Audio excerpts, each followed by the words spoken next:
Hello, everyone. It's me, Andrew. I'm here in my home office. Hopefully, you all have had a good start to your week. And if you are in the U.S. and had celebrated the holiday over the weekend, hopefully you had a I don't know if somber. I don't know. But hopefully you all were able to celebrate in your own way. I know some people use it as a way to kick off the summer and they have fun and festive times, but I think it's also good to remember that Memorial Day, commemorates those who have fallen in service of the country. So if you celebrate and observe that, then hopefully you had a good celebration and a long weekend. We spent the time kind of cleaning up the garden around the house. Um, I've been super, super busy this year, more busy than usual, I think. And so we haven't really had a chance to do that very much this year.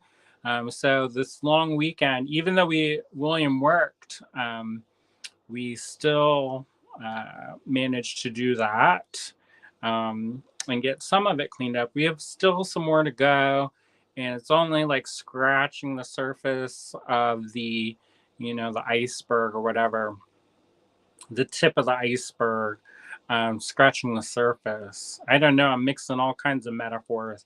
Anyway, so yeah, we started working on that, got some mulching done. Um, and he did all the mulching. I kind of just stood back and watched. I was like, "Oh no, Barnaby!" No, I was actually cooking lunch yesterday or dinner yesterday, so that's why I didn't help mulch. But I did help weed the one day, and I was out in there baking my brain a little bit. And if we're friends on Facebook, you may have heard the funny story of how my earpods that I usually use, they had run dead. And I don't like to use the ones with the cords when I'm weeding because it gets in the way. And so I had the book club book on playing, and it was like this slow burn time. And then they started having the times, and of course, the neighbor child decided to go out and smash rocks, and that's when they started getting up to no good. Well, I guess it's good for them, but yeah, they were getting hot and heavy, and I was like, oh, pause, pause. And then, of course, that's when William walks up. He has the natural gift of sensing when in my book on tape to walk up when they're having the times. That's like we were driving. I can't remember where we were coming up back from. Probably Kentucky when we picked up the hydraulic press. And I was listening to my book on tape, and it was my shift to drive.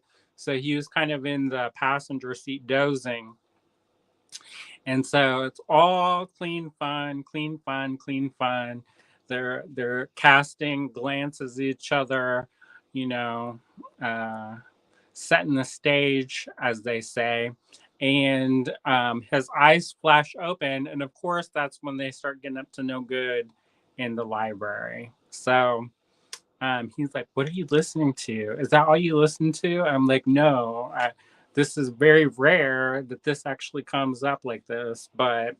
And it's like, "You act like you're new. This shouldn't surprise you." Anyways, so hopefully you had a good weekend and you're having a good start to your week. If you are watching, say hello. Maybe say where you're tuning in from. It's always good to kind of create community. Um, yeah, I see a lot of folks are actually watching today. Oh, I hit something. Marianne's watching. Hi, Marianne. Lennis is watching. Hey, Lennis. Hopefully you are drying out okay. Didn't you have some water damage? Norma's watching. Hey, Norma. Cheryl's watching. Hey, Cheryl. Harry's watching. Hey, Harry. Michelle. Hi, Michelle. Bonnie's watching. Hi, Bonnie. Sandy's watching. Hey, Sandy. Clem's watching. Hi, Clem. Yeah. So we got a good group so far. Lennis, most books have a little sexy time, even thrillers. I know.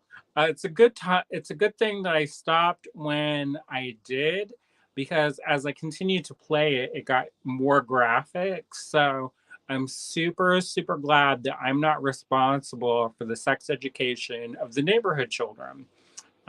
So I'm dodged that bullet. Hopefully.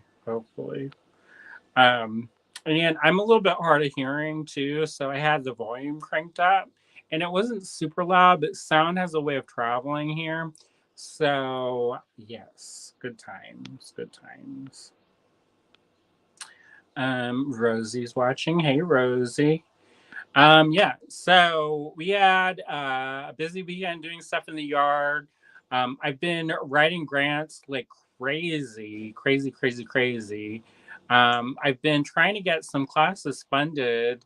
I lost two, which is fine. You know, you can't win them all, but that was a little bit of a bummer because one was almost like a sure thing, and then it was not a sure thing. So that was disappointing, but I guess that, it is what it is. And so I just have to keep trying. So I've been working on that and getting all that taken care of.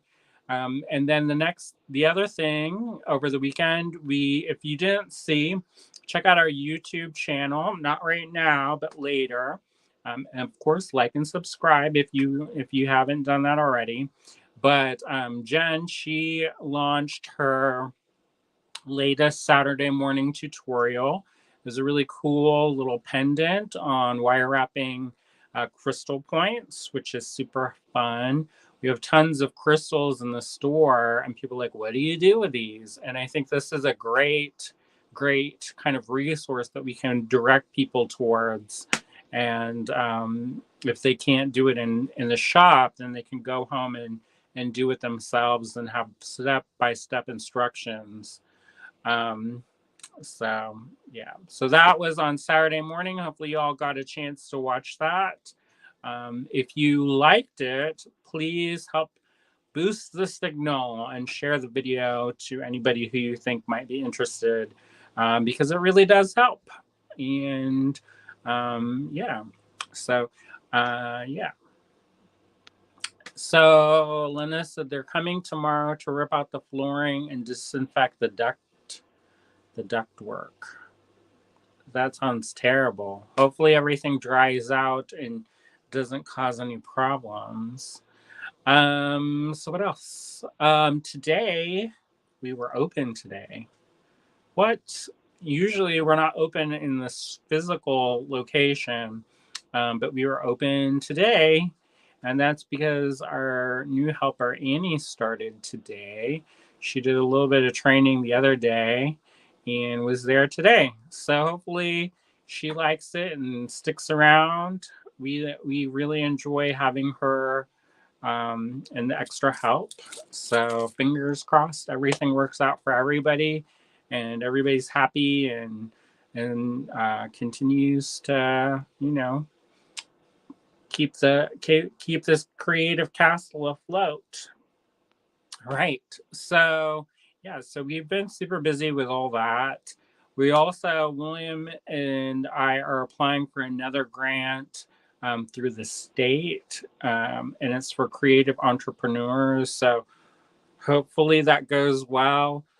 There's much more specific in some of the things that you have to report. So that was a little bit more of a headache. It's kind of like sometimes when you apply for these things, it's kind of like doing taxes when you're not doing taxes. And while that's not necessarily a bad thing, I think it's a good thing as far as like a progress report goes. Sometimes you just don't have the wherewithal to do it when you don't have to do it, but you know, that's good. Um, Bunny says our pump went out at the cabin this weekend, so we had to buy water to wash with. Bummer. That sucks. Um, there, a lot of people seem to be having water issues lately. Marion says that's awesome that you have a new helper. Yeah, we're super excited because it just gives us a little bit more flexibility, and hopefully we'll be able to do more because of that, the extra help. So we're super excited.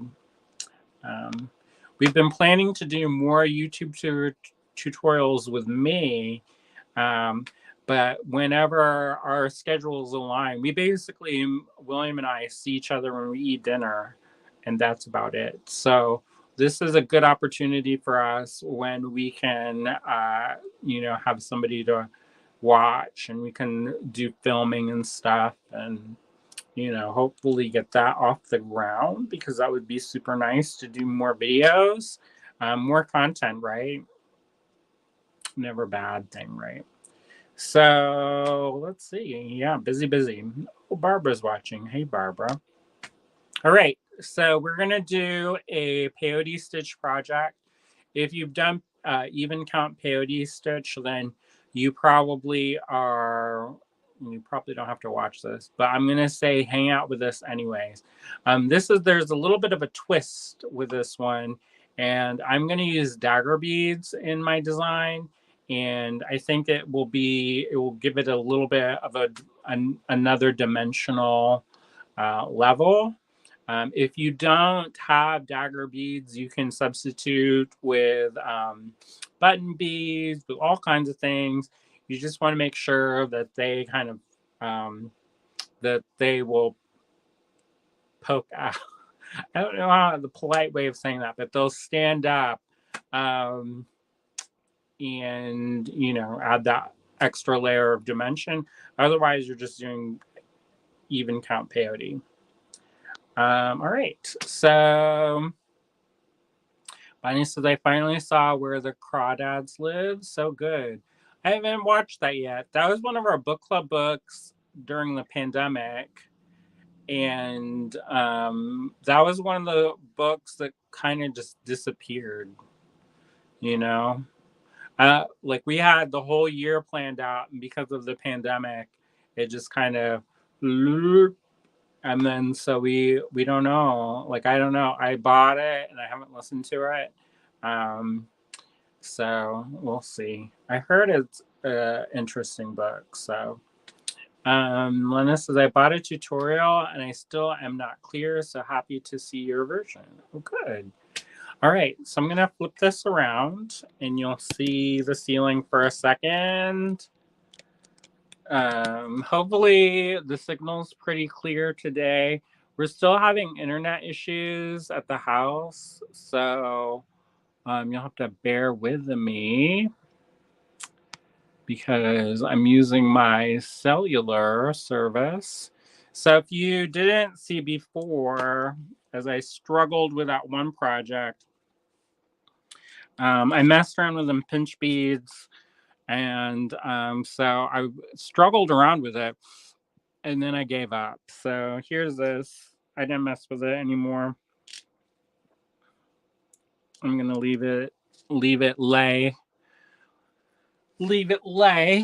And then I'm gonna do my project. All right, so I've got my needle and I've got my fire line. Now this is an 8-pound fire line, so it's a little bit heavier duty, and I like to use fire line for this because it gives it a little bit more structure. If I was doing this as a bracelet or as like a purse or something like that, then I may want to use like Nymo, and because it gives it a little bit better drape. But since this is going to be a pendant, it's going to be good to have a little bit more structure to it. And I can see the end of this, but it's all right. So here's this 8-pound fire line. It's the smoke or black color. I'm cutting off one wingspan, which is kind of like, humans don't have wings, but whatever. That's what the term is. All right. And I'm going to rub my finger through this, and it's going to make me look like I'm blacksmithing, y'all. But it just takes off that extra dye or whatever they put in the cord to dye it. So that way it's just it does it, instead of it staining your fingers while you're working, you can stain your fingers beforehand. Okay, so then you're going to thread your needle.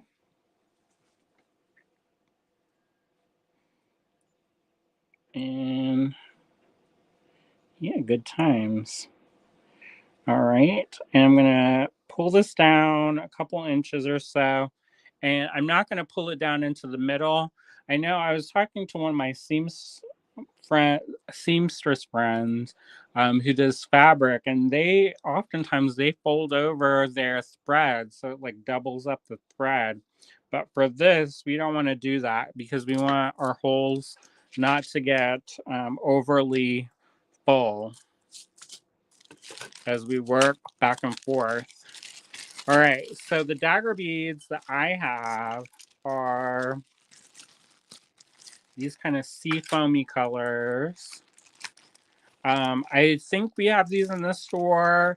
If we don't have these in the store, just email us at info@allegorygallery.com. They're a Picasso finish. I've got some more at the house here. I bought the Hank, so I have some. I have some more. But we're not going to use a ton of them for this project. So just keep that in mind. Now, it's up to you. We're going to play a game of voter. I've got option A here. This is kind of like an iridescent green. I've got B, which is like a gunmetal. And then I've got option C, which is like a clear gray. So this is what they look like together.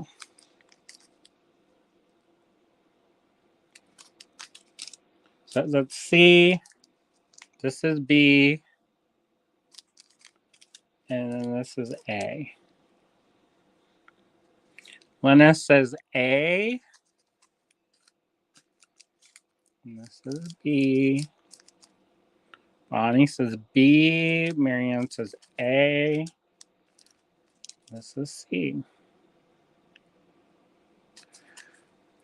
All right. If you're watching, cast your vote so that I can pick what color. I've got 2 for A, 1 for B, 1 for maybe C. Norma says B. So far, neck and neck. It's between A and B. All right. Michelle says A. Cheryl says B.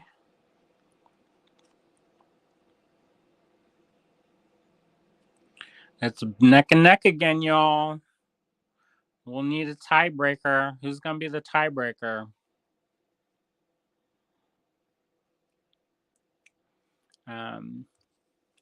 Democracy, y'all. Democracy. I guess that's kind of like a democratic republic because I pick the choices for you. So we need one more. We need one more tiebreaker vote, and then we'll pick either A or B. All right, A or B. C, there's one for C, but that's kind of like the other ones have more.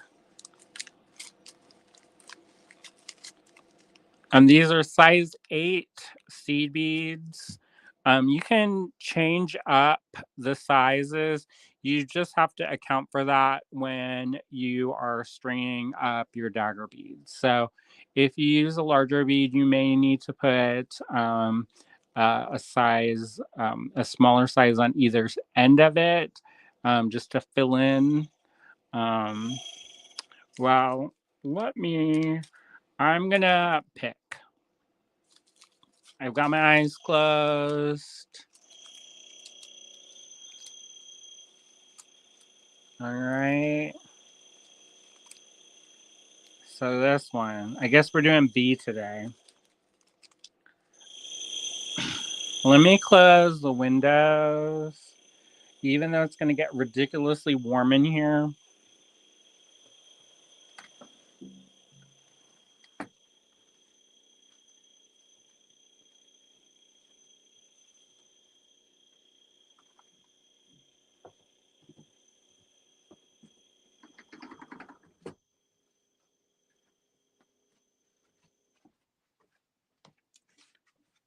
And that way y'all don't have to listen to whatever that was. All right. So let's do this. So what I'm going to need is we're going to need one bead as a stop bead. I'm just going to pick up one of these pinch beads since it's here. And I'm going to pull this down to about, I'm going to give myself about 5 inches at the end, and then pass this up through that pinch bead that we just strung up, and just give it a little bit of a pull. And that's going to give us a stop bead so that our beads don't fly all over the mountainside. All right. And so I like to make little piles. It makes it easier. I also generally I will bead with a beading mat, but I'm at the house and all of my stuff is at the cottage, and they're filming for the next Saturday tutorial. So I'm here and this is what we've got. So we're going to make it work. I think it's good to see this because sometimes you have to improv, and, sometimes you don't always have the things that you want. So this is even count peyote. It's way easier than odd count peyote. Odd count, you have to do the step up or figure out a way to add a bead wherever it's missing. With even count, it's super easy breezy. Once you get that kind of first couple rows down, it becomes way easier. All right. So I'm going to pick up 12 size 8 seed beads. Okay. 1, 2, 3, 4, 5, 6, 7. Before I lose them. 8, 9, 10, 11, and 12. All right. So if you want a more girthy pendant, you can definitely add more seed beads. All right. But because I want this to be not necessarily petite, but I don't want this to be like, uh, I don't want this to be super Hulk in size. So what I'm going to do is I just have this here like this. All right. So I'm going to pick up one seed bead, size 8 seed bead, and then I'm going to keep the tension pretty good here. And so I flip this over. And so I'm going to come up here. I'm going to skip this last bead in this row here and go up through the next bead. All right. And when I pull this down, I want to make sure that the beads, when they sit next to that they have to sit next to each other. I don't want them to be kind of like at weird odd angles. I want them to be nice, sit next to each other, nice and friendly like. All right. This is probably the hardest spot, is having them do this, because this is the one where everything wants to weeble wobble. So I'm going to take up and string on another seed bead, and then I'm going to skip this next one in the row, and I'm going to string and pull this thread up, my working thread, making sure that they sit next to each other nice and even. And then I'm going to take another one of these, skip the next one in the row, string up through that next bead in there. And I'm going to have that like so. All right. Oh my gosh, it's so warm in here now. And it's going to want to do wonkadoodle things as you work. So what I do is I kind of pull it as I go, and then that makes sure that you're keeping the tension pretty good, because otherwise it's going to get kind of lopsided quick. So I'm going to skip this next bead in the row and go up through that next bead. I'm going to pick up another one and skip the next one and go up through the following bead. I know you probably can't see very well because this gets kind of weird and blurry, but all I'm doing is just skipping and going up to the next one. All right, so I'm going to skip this one and go up through the next one. All right, easy peasy, right? So I've got this, and this is going to be the first kind of like the foundation of the peyote stitch. Once you get this done, it's way easier. Like this, sometimes the bees want to get wavy gravy style, but this one, once you get this down, you don't really have to think anymore with this pattern, because all you have to do is kind of plan it out, or you just have to look where the empty spot is, and you fill it in. So the next thing I'm going to do is I'm going to turn my work upside down so that I'm always working from the bottom to the top. And I'm going to add 2 more rows to my piece. So just pick up one, string it in there, and then fill in that empty gap. And this is going to provide a little bit more structural integrity. So pick up a bead, go into the next bead that's got that, and fill in that empty hole. And that's all you have to do. This is so easy once you get going. I mean, I guess if you get tangled, then it's not fun. But if you do this, you don't even have to think about it really.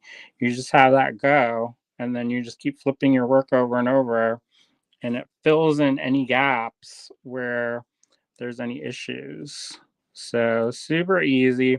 This is one of those ones that I teach this as a beginner class, as like a foundation class, um, because it's so easy and it's very satisfying. All right, so I'm going to flip this over, and I'm going to add another row of seed beads. So string this up.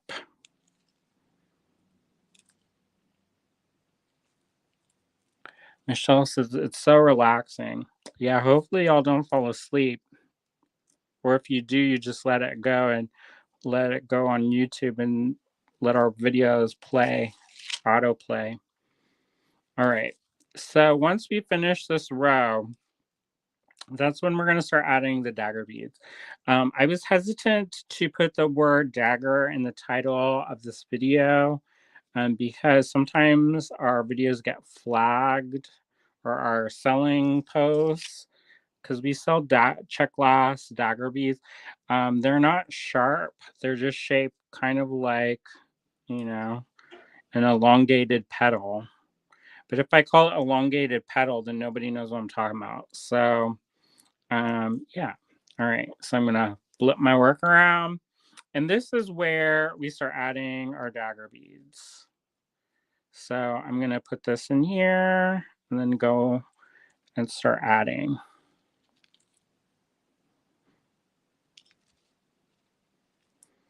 All right. Now, the way that I'm adding this, I want all of my daggers to be in the same direction. If they get kind of wonkadoodle, they're going to stay wonkadoodle. So make sure they're all going in the same direction. Now, the tricksy part of this is that because the dagger beads want to stick out, they will always they they want to. The thread has this like magnetism that wants to go and get tangled up with them. So you just have to be careful. And but otherwise it's super easy, it's super fun. I think it's nice you can play with different colors. I was thinking about maybe offering some different grab bags of dagger beads, if people are interested in that. But yeah, these are super fun. I like the kind of dimensional quality of them. Amanda's watching. Hey, Amanda. All right. So I've got two more of these, or one more of the stagger bead after this one, and we're going to create. It's going to make a kind of a fringe that sticks out. All right. So we're just going to string this on, and yeah. All right. So this is what happens when you add a row of these dagger beads, and you do have to make sure the tension's good because you want this to have a nice structural look. And then when we flip this over, we're going to add two rows um, of the size 8. So we're going to string this up just like how we would do a row. Just imagine that the dagger beads are the same as a regular bead. All right. So we're going up through the dagger bead. We're going to add one bead, go up through the dagger bead next in the row, and it fills in that spot. All right. And I'm working from the back side of this because it makes it way easier because the daggers kind of stay out of the way then. You kind of have to figure out what's going to be the front and what's going to be the back as you're adding these. All right. So I've got this next row, or I've not started the next row. I'm just filling these in. And then I'm going to keep filling, keep filling, keep filling, keep filling until we reach the end of the row. All right. So if your tension is off, you're going to have some weird kind of loose thread. So it's not the end of the world because you can always go back through your work and you can always kind of shore it up by going back through your work. It just is another step. All right, so I'm going to flip this around and I'm going to add another bead, but we're going to go through, and since we added it to this one, so you have to go 2 rows after you string your um your dagger beads. All right. So I'm going to pick up one seed bead and it's going to go on the in between beads that the row that we just added, if that makes any sense. All right. Man says, I've only ever made one bead weaving project, so this looks really cool. Well, hopefully it will look more cool when we get more work done. I'll show you at the end what, if you don't use the daggers, what this project looks like. And it's a really wonderful foundation stitch where you can do designs into your work the way that Michelle does, or you can do use it as a base for other things. So if you want to do something where you stitch stuff on top I've done it where I've sewn sequins on top of my beadwork. So it's very, very, very meditative, relaxing, and it's not hard, or it shouldn't be really. But it's up to you how difficult you make things. Some people are like they want it super complicated. So I've seen some patterns. I'm like, I don't know what's up, what's down. I'm confused. So this is really basic. The even count, super, super duper easy. All right, so we're gonna flip this around. Sorry about that. And then we're gonna do another row of these daggers. Have you all done seed beading projects, bead weaving projects before, or are you new to them? I've done a couple of tutorials and stuff throughout the years that we've been doing these lives. But now, one thing you do have to check is you have to check your holes to make sure that they're clean. Because sometimes those check glass, the dagger beads have little things in them that block the holes. And so that's not optimal. Now I'm using the fire line because I want this to be rigid. Now, if this was the Nymo or like a silk thread or something, this would be like wobbling all over the place. And while I like the drapery of it, the drapery aspect of that, I don't necessarily like how um, how it just doesn't come together as easily as if you're using something that has a little bit more rigidity towards it. And I started doing seed beading when we started doing repairs in the shop. We don't really do repairs in the store anymore, or at least not regularly. It's kind of like special occasions or whatever. But so I had to learn how to be able to do repairs on some of the vintage jewelry that was coming in. And then also we started teaching seed beading classes. We're not really a seed beading store. Every store is different. And some stores specialize in seed beading, and we're more of a stringing store. So we focus mostly um, on stringing materials. So anyways, we will. So we used to have more seed beading classes, and we were thinking about doing that because some of my friends, they're super talented seed bead artists, but their stuff is too advanced for some of our folks who have never taken any seed beading classes.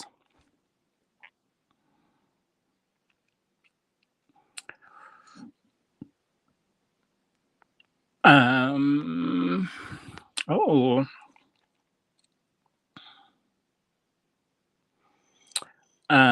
Michelle says, "Oh my, client loved her jewelry set. She was so happy. Oh, good." Sally says, "Late to the party again. I'm intrigued with the daggers in this. I've done lots of peyote, but didn't include daggers before."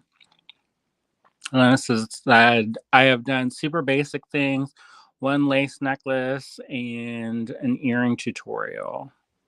Bonnie says, "Oh yes, lots of brick stitch and peyote patterns, but the size 11 seed beads are getting harder for me at age 61." Yeah, so these are size 8, so they're not too bad, but you could definitely do this in a larger size, and it actually probably would work better.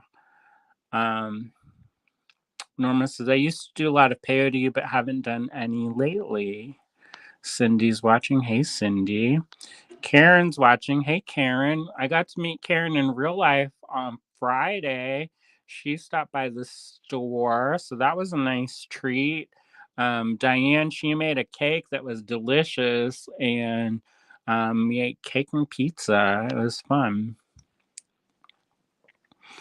Amanda's water said, I made a bracelet called Hugs and Kisses from a pattern designed by Marilyn Gardner. Andrew may know her. She used to do all the bead shows and taught lots of chainmail classes. Yeah, I think so. Michelle says, I've been getting better with seed beading as I keep using them. I love size 11s. So that's cool. All right. So do you want to see what it looks like on the other side? Or do you want me to do another row? I'll do another couple rows and then I'll show you because I think it's pretty fun. It's a fun reveal. So I'm going to flip this work around again, and then I'm going to add a size 8 and go through the dagger bead.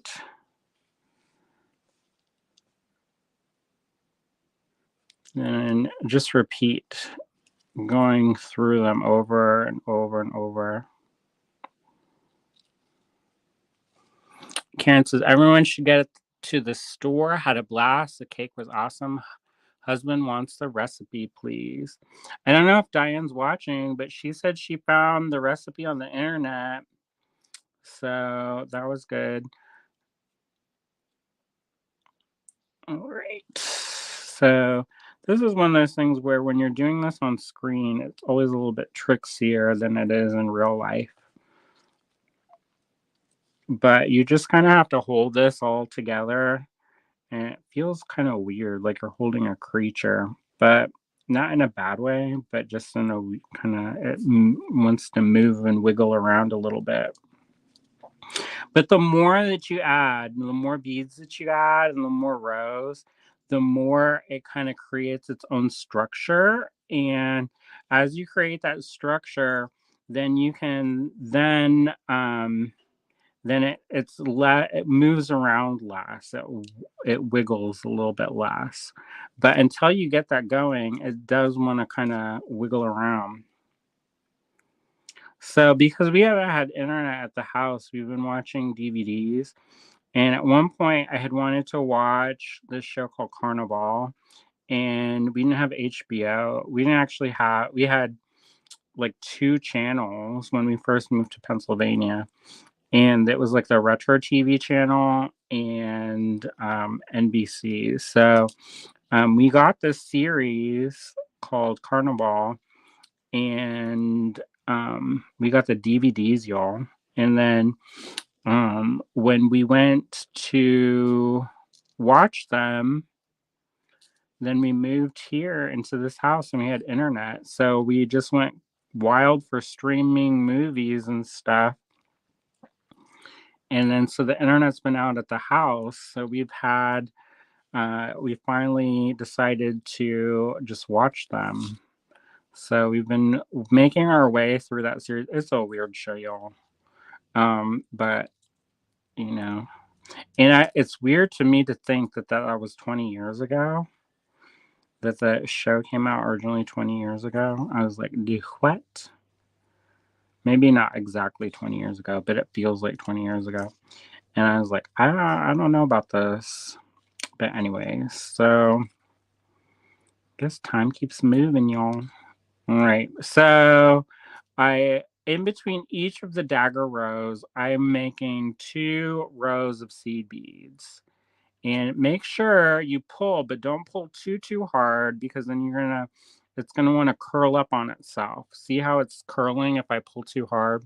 If I pull too hard, it makes them flare real big. So I don't want that to happen. So I'm gonna kind of relax this out a little bit. All right, who's ready for the reveal of the other side? You got a little bit of a glimpse. Karen says Carnival is an epic series.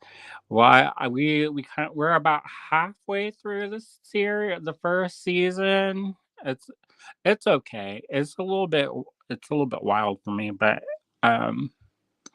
Lena says we're really enjoying unforgotten PBS murder mystery cases. That's cool. Michelle says ready. All right. Isn't that kind of cool? Let me get this working thread out of the way. It'll be more cool the more rows we add. But I think that's kind of cool. It has this kind of fringy, kind of creature-like look. And I think that that's kind of fun. And so when we make our pendant, we're going to make it like this, and it's going to kind of stick out like that. And it's going to move around, and it's almost feels like this is like a nudie branch or something, which I think is kind of neat. All right, so before I weeble wobble this all to pieces, I'm going to turn this around and add another row. And because this is like an increase decrease, it's going to want to move around a lot. And if I was thinking better, I would have used the smaller daggers or bigger beads in between, if that makes sense. Now, I see this has pulled up. Let me see. So this is, it staggers. So you're going to have, all right. Let me see if I did this right, if I got confused. Oh, that's why it doesn't look right. I forgot to add a bead. No, I didn't. I'm tricking myself. All right. So add this dagger bead, and then you go back up through the row that you previously added with seed beads. For a second, I was like, where? How come I missed one? And it's because I didn't. So this one will go up through this bead. I thought, please no, don't make it like last week where I completely forgot how to do everything. Because that was real not great. But oh well, whatever. And then pick up another bead and then go through the next size 8 seed bead in that row. And if it flips up like this, just pull it down so that it's all in the row. All right. Because if you don't, then you'll see it and it will kind of look wonkadoodle. All right. So all we have to do is we keep adding these to the next bead in the row. Now these ones, because there is a size difference. So the size 8 seed beads is not as thick as the dagger beads. The dagger beads are a little bit thicker. So that makes it so there is kind of like a distortion happening. And normally that would bother me, but you just kind of have to trust it that it will come together. It does make some of the patterns a little bit weird because it's not as clearly defined as if you have if everything kind of locks in place and fits exactly right. So that's kind of the weirdest part. But you're just adding into the row the beads that you just added previously. And it may look weird at first, but it all kind of fits together. And remember, you kind of have you have to keep the tension tight, but you also have to keep it loose. And I know that sounds weird, but the thing is if you pull too tight, it will start curving your design, and you don't necessarily want that to happen. Maybe you do. Maybe you're going to make like a cap or something. I don't know, or a vessel. All right. So once you add that third row of daggers, then we're going to add 4 rows of this size 8 seed bead going up. This goes into the dagger that we just added. And then it just keeps going like this, It's basically, we're just doing the same thing over and over. That's the nice thing about peyote stitch. It's very, like, you don't have to think super hard with even count. You just have to just do it, and it creates kind of like an empty spot, and you just fill the empty spot in. So y'all watching it, it's kind of like watching paint dry, but with beads. How's that? I watched one tutorial online, um, and they were doing this one thing, and it was just like repetition over and over. And it wasn't like if they didn't speed it up at all, so it was all in real time, and it was probably like 2 hours. And I thought I had like concussed myself. I mean, I'm not talking smack or anything. It just is what it is at that point. All right. And then once we add that, we're going to cinch that up just a little bit, get that nice and kind of top. The reason why you want to add two rows in between is so they're slightly staggered.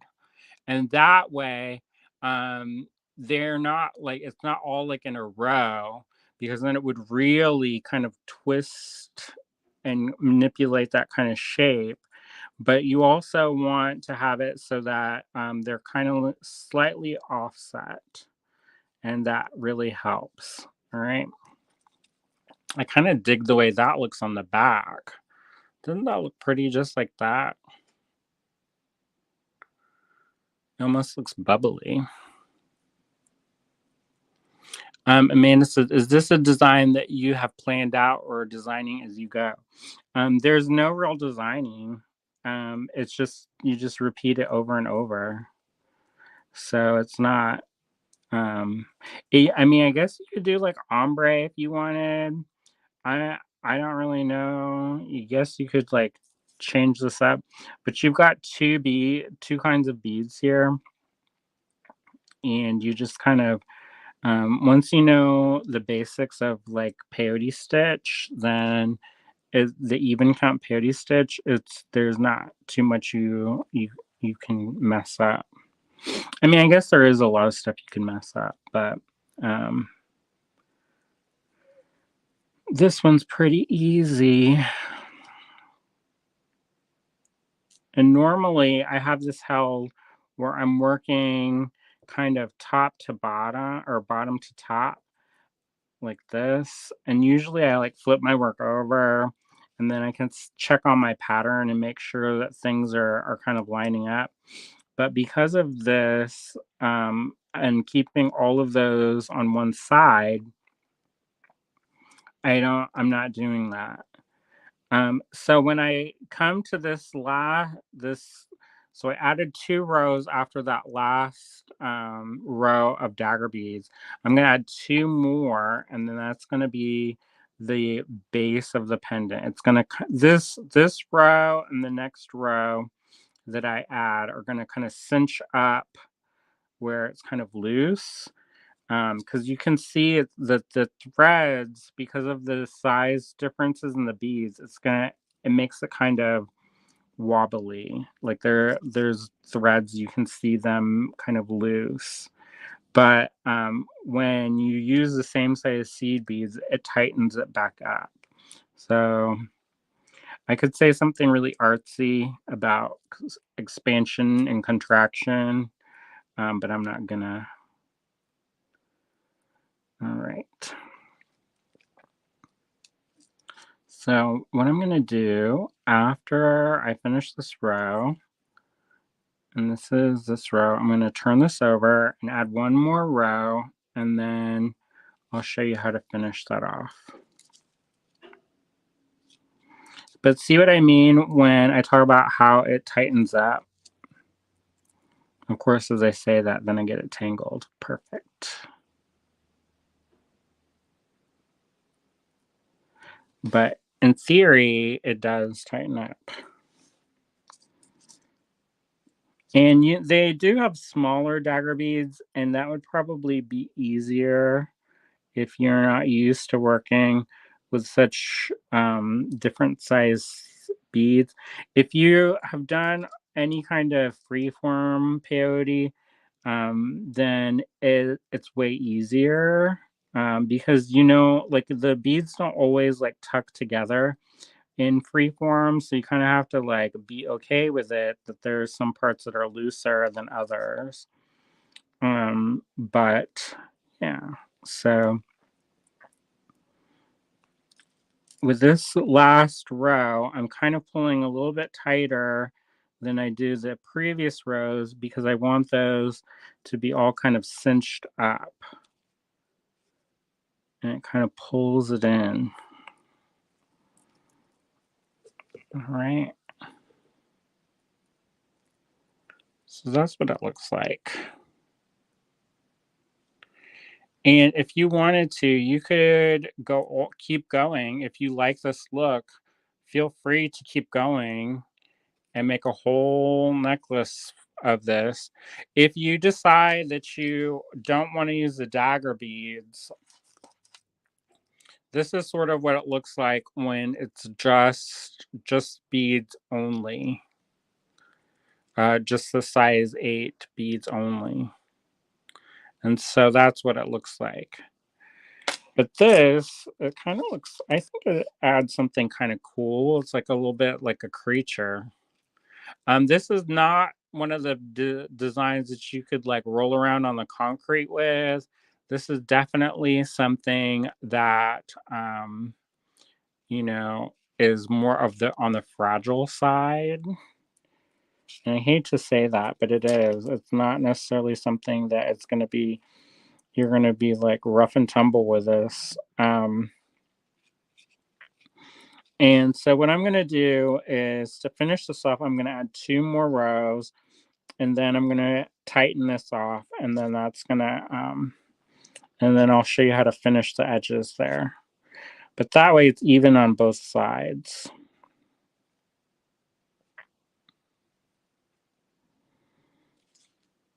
All right.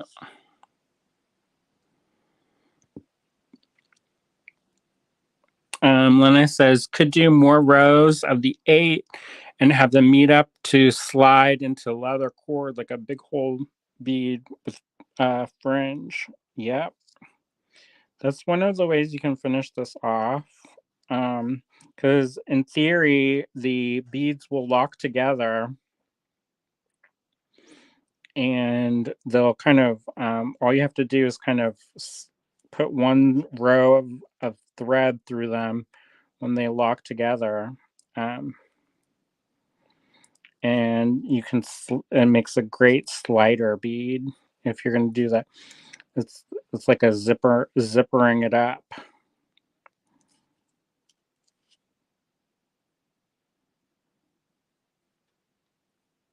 Mama says, I love this with the dagger beads. It's so unusual. I have never have thought you could use them in peyote.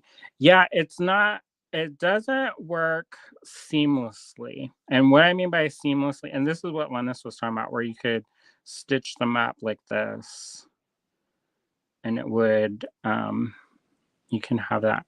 I would maybe add another row or 2 of the daggers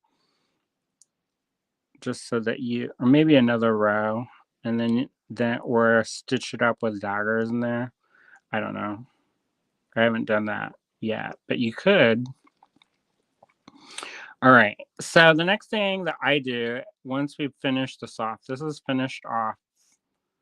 How many did I add? 1, 2, 1, 2, 1, 2. All right. So this is done on this side. And it's done on this side.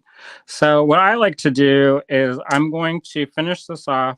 You can use an alternate color and you can pick this off, this stop bead, because it's not going to come undone, hopefully, knock on wood.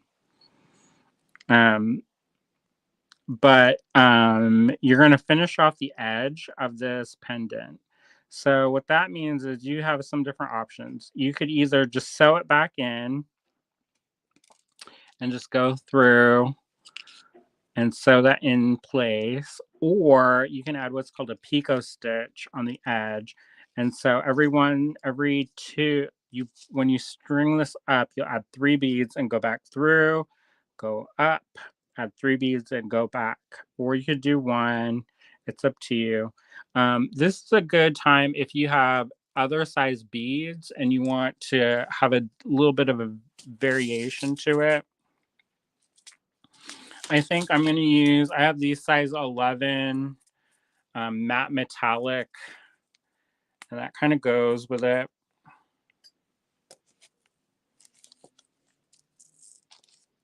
And you're not going to need a lot. You just need a little bit, which is a good, I like that for some of these projects. So some projects you need like a gajillion beads. And this is nice because you don't need like a ton. I mean, that's not even a tube of seed beads or a strand of those dagger beads. It's all kind of just there. All right, so I'm going to pick up 3 of these size 11s, and then I'm going to go down through the next bead. And one of the nice things about adding this decorative edge is that it strengthens your edge and it kind of makes the beads all behave better. And what I mean by that is that sometimes when you're working with these beads that are different sizes, it can be very wobbly. I don't know if that's the best way of describing it, but they can kind of want to go their own way. And because this thread is a little bit looser, and so this will help lock things in place and make them a little bit more structural, which is nice. Now, if you wanted to, you could do brick stitch off the base of this. That's another option. Because you have those thread bridges showing, so that's also useful if you're interested in brick stitch. You can do brick stitch fringe, which is pretty fun. I think I did a tutorial. I made this bird pendant and did a tutorial. So this is what the picot stitch looks like. I don't know if you can see that. I'm going to put that needle down so I don't stab myself. And that's what the picot stitch looks like when you add that. And that's nice because it tightens it up a little bit. All right. And then I like to see there's a little bit of a thread bridge right there. And what I'm going to do is I'm going to go underneath that thread bridge, and it makes a loop right here like that. And then I'm going to go up through that, and I'm going to pull it pretty tight. And then that way it will lock things in place, because I don't want this to come loose. And I've got the end over here of the other thread where I just pulled off that stop bead.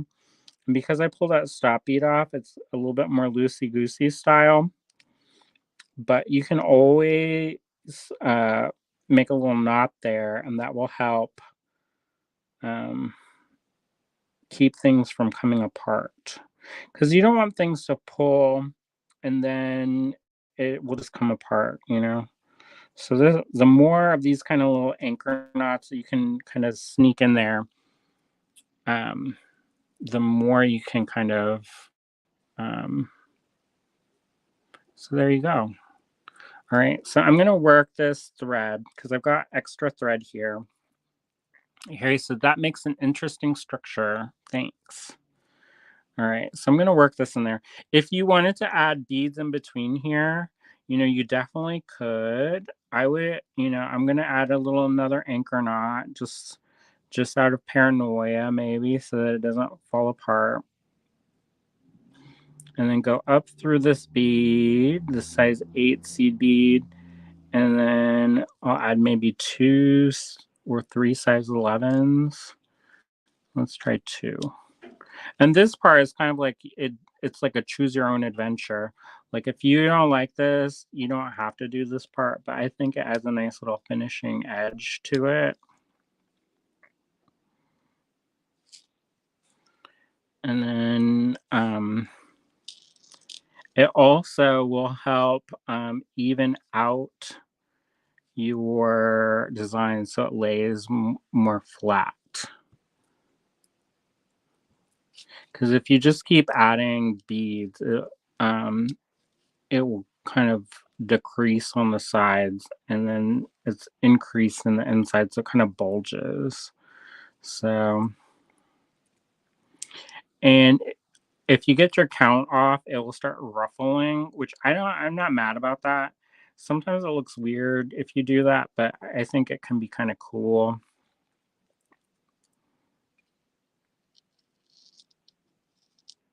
But it just depends on how you like your edge to be finished. All right. So that's what that looks like if you like that edge. It makes it ruffly a little bit. So it kind of mimics the shape up on the front. So that's why that's kind of cool if you like that. Now, if you don't like this thicker black edge, you can try to make it thinner. The problem with making this thinner and not as like wide as this is because if you have it just this part, it's kind of loose. So this edge here, this black edge here, it gives it a little bit more structure. So I like that. But it's up to you. Now, what I would do is, and what I'm going to do, is I'm going to do the picot stitch on this edge. We're going to go back up through and add the edge, the finishing edge on this end here. And then we're going to think about how we're going to have a bail. So there's a couple different options. And like Lena said, if you didn't do this row here, you could just stitch these up together like so, and you could run a cord through it, and it could have like, this kind of daggery thing. The thing about that is I would probably add more so that it has a little bit of a smoother transition. But if you don't want it to be like have it be overlapped, because this has kind of an overlapping effect. See how this kind of looks when it's overlapped? I don't know.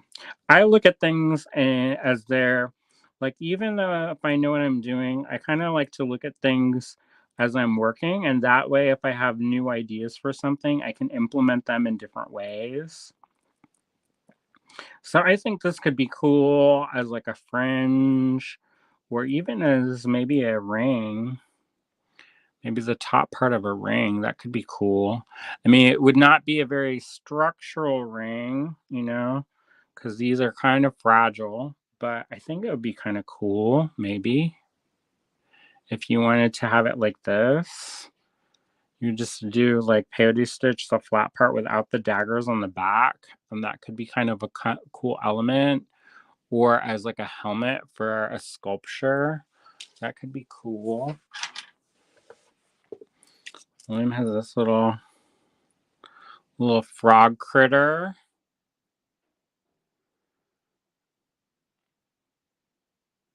I think that's cool. It's almost like a little headdress. So I don't know. I always like to turn my work over and look at it from the upside down and from back to side. Um, and I think it's cool, like a little hedgehog vibe. Make a little chin strap, slip it over. You have your little battle frog. Um, but anyways, so there's that. And so to finish this off, we're going to go back through. We're going to add the picot edge to this. And Michelle says, great as a pendant for a necklace. And the Marion says, Denny.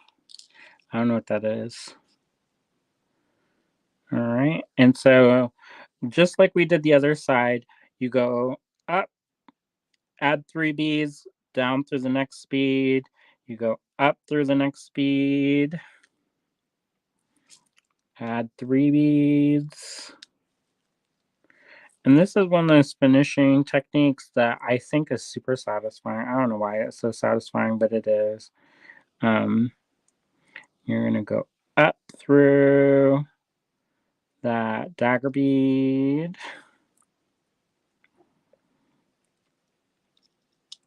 And oh, so I picked up, and if you are members of our Patreon, you would have seen this update. But I drove across the country on Saturday, not the country, the state on Saturday, and I picked up the Ventaciln for our kiln so that it can have ventilation. And then while I was on my way back, I stopped at the Asian grocery store in Allentown, which was nice because I don't always get to go to, we're not very close to any Asian grocery stores. So once I reach the end, I'm going to go underneath that thread bridge and make a little knot there. And then that will help cinch it up a little bit more. And then I'm going to go through this bead and do like I did on the other side and add 2 beads in between each size 8. And it's going to give that kind of slightly ruffly look. So I know not everybody's into that ruffly look because it looks like an accident. I don't know. It kind of looks like an accident to me, but I think it looks kind of cool also. So, and as I'm tying knots, as I'm working, making those little anchor stitches, one of the nice things is this, it's making the whole structure more sturdy because you're having the, instead of pulling from one specific spot, you're kind of getting, it's like working. I hear something. It's, I hope that's William. So there you go on that side. So I'm going to go under this thread bridge and up through there. And then I'm going to trim that short. I might do it twice just for luck. Maybe thrice. Doesn't sound fancier if you say thrice than 3 times. All right. And then like I just kind of make sure that everything kind of lays right. And if you want it to be super secure, you could go back and add more thread onto here and go back through everything and kind of retrace your steps. And that will make that real rigid. The thing about leaving it kind of loose like this is that there is more movement. There is a little bit more movement in these daggers. If you go back through and reinforce all the stitches in the middle here, it will tighten it up. So you won't get as much movement, but you will have it be more rigid. So that's kind of the thing where you kind of have to think about, like, is that what you want to do? That would be cool. This way. Like I was looking at it this way, but this way is actually cooler. It's almost like a little fan or something. Anyway, so what I'm going to do is now I've got these little end pieces here. And I'm going to sew up a little loop on either side. And that will hook back in. And the loop will help it hang as a pendant. Now I am going to add about maybe 6 beads here. So I've got 4, 5, 6. I'm going to have to go up to maybe 12, maybe 10. I don't want the loop to be super big, and I just undid my needle. All right. And I'm going to go, did I leave myself enough room? I think I did. All right. So when I fold this over, it's going to make a really petite bail. See how it looks like when it's folded over? And then that way, if I want to attach something, what I'm going to do is go through this, tie a knot, go through it again and tie another knot at least twice, ideally 3 times, and, that way it will give me a nice, point of connection that is gonna be nice and sturdy. If you go through it just once and you tie it off, it's gonna be called what's called hanging by a thread, and that's less than ideal. So, and then from there, if you wanna turn that, you can string it on a piece of leather, or you could put a jump ring on this and put chain or beaded chain or something, and that will be how you hang this. All right. So I'm just gonna put that little anchor knot in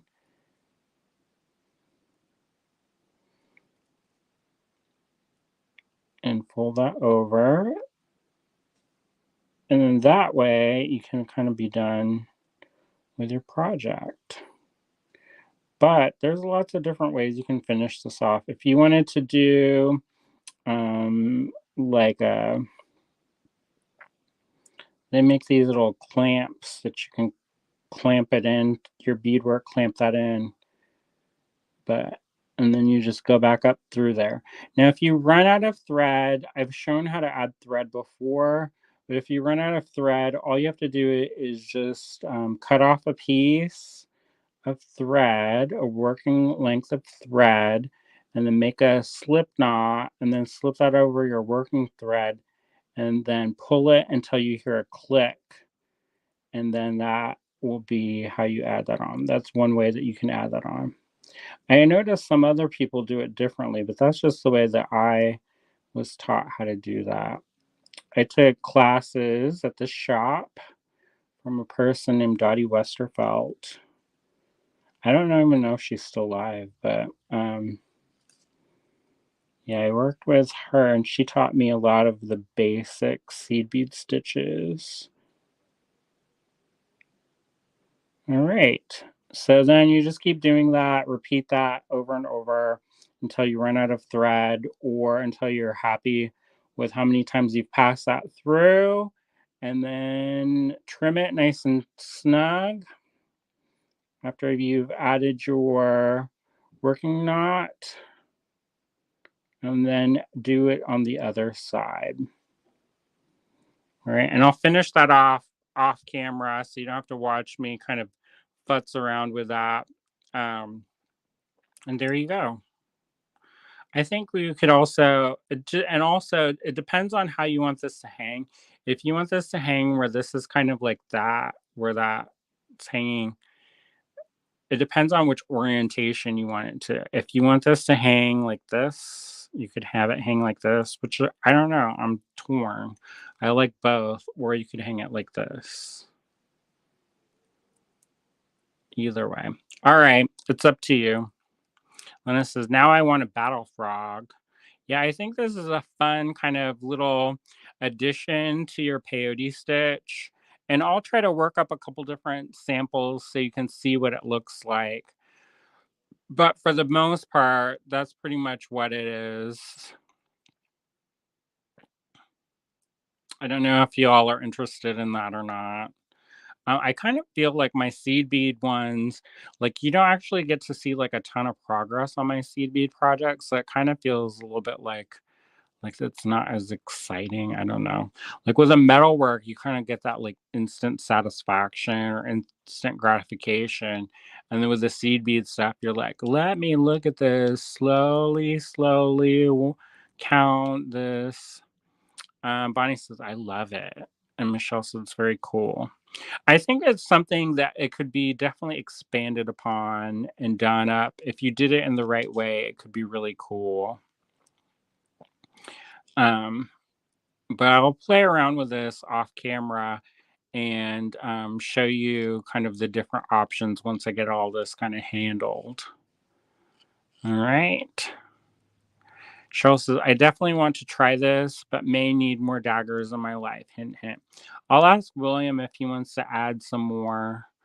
And I'm also going to try this. I'm going to do this again. I'm going to work up the same pattern, but I'm going to use a smaller size dagger and see if it has a little bit more seamlessness to it, because they do make a smaller size dagger.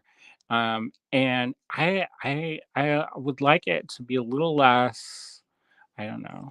I like it, but I also am like, there's something a little bit off on it, and I can't figure out what that offness is. It's either I've added too much black on this side, which is good for security, um, or there's not enough. So we'll just see. Maybe I have to come back over and do like a row of something on top here so that it doesn't look to kind of break that up. All right. It's like a little friend, this little creature.